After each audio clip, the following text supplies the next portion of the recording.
आपके आंगन में भी गूंजेगी किलकारी, इनके यहाँ नतीजे हैं चमत्कारी। बांझपन की समस्या से छुटकारा चाहिए तो सिवान की जानी मानी महिला प्रसूति व बांझपन रोग विशेषज्ञ डॉक्टर वंदना कुमारी के पास आइए।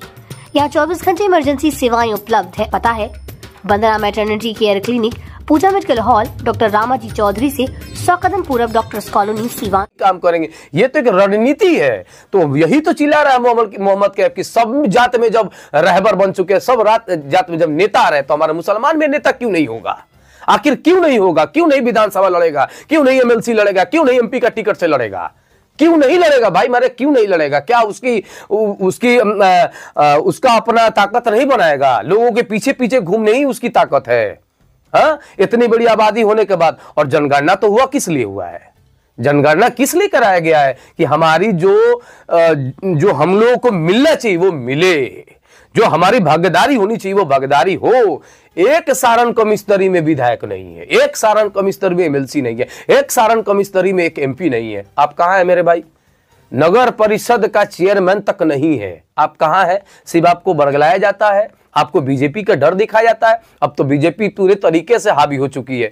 क्या हो जाएगा? मौत आना तो, अगर मौत आएगा तो बाद में, मौत आना तय है, या पहले है या बाद में, लेकिन आएगा। मैं फिर से कहता हूं, जिनको भी परेशानी है वो आके हमसे डायरेक्ट टेबल टॉक कर ले।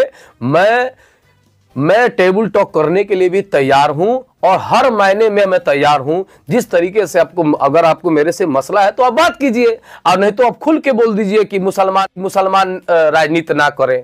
जिनको भी परेशानी है वो खुल के लिखे अपने पोस्ट से, या फिर हमको जिस तरह धमकी दे रहा है मारने का, 10 दिन में मारने का धमकी दिया है, उसी तरह वो भी लिखे कि भाई तुम राजनीति मत करो। तो फिर उसके बाद देखा जाएगा।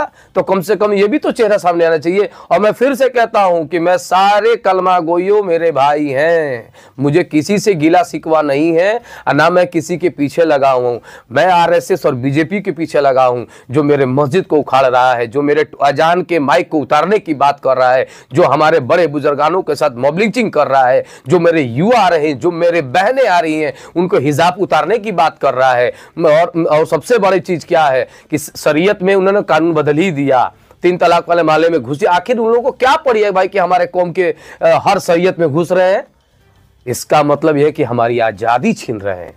इसका मतलब यह है कि हमें झुकाना चाहते हैं। इसका मतलब यह है कि हमें घुटने टेकाना चाहते हैं, हमें नीचे गिराना चाहते हैं, और हमें दिखाना चाहते हैं कि हम बहुत सुख, जो हमारी इतनी बड़ी आबादी है ना, उसमें आप दब के रहिए। किसी भी हालत में मरना पसंद करेगा मुसलमान, लेकिन बीजेपी और आरएसएस के सामने झुकना पसंद नहीं करेगा। शहादत मस्जिद की हो रही है, और शहादत हमारी भी होगी, लेकिन लड़ाई जारी रहेगा। मजबूर नहीं मजबूत मुसलमान बनेगा, निश्चित तौर पे बनेगा। क्योंकि यह लड़ाई व्यक्ति विशेष नहीं है, यह लड़ाई किसी घर की नहीं है, यह लड़ाई किसी मोहल्ले की नहीं है, लड़ाई जमात की है। जमात से बड़ा कोई नहीं, ना फहीम बड़े हैं, ना अशरफ बड़े हैं, ना मोहम्मद कैफ बड़ा है। अगर बड़ा है तो जमात बड़ा है, कौम बड़ा है, टोपी बड़ा है, मस्जिद बड़ा है, खनका बड़ा है, मदरसा बड़ा है। मॉब लिंचिंग में जो हो रहे हैं, उन चीज को जो बढ़ा रहे हैं, जो मारे, उनको दबाने के लिए हमारे पास रहबर होना जरूरी है। अरे नबी करीम सल्लल्लाहु अलैहि वसल्लम, चाहे जितने भी नबी आए थे, उनके हाथों में तो लाठी था।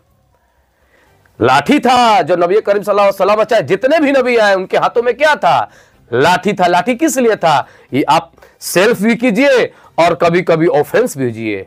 अगर जवाब नहीं दीजिएगा तो निश्चित तौर पर हम मुसलमानों का बहुत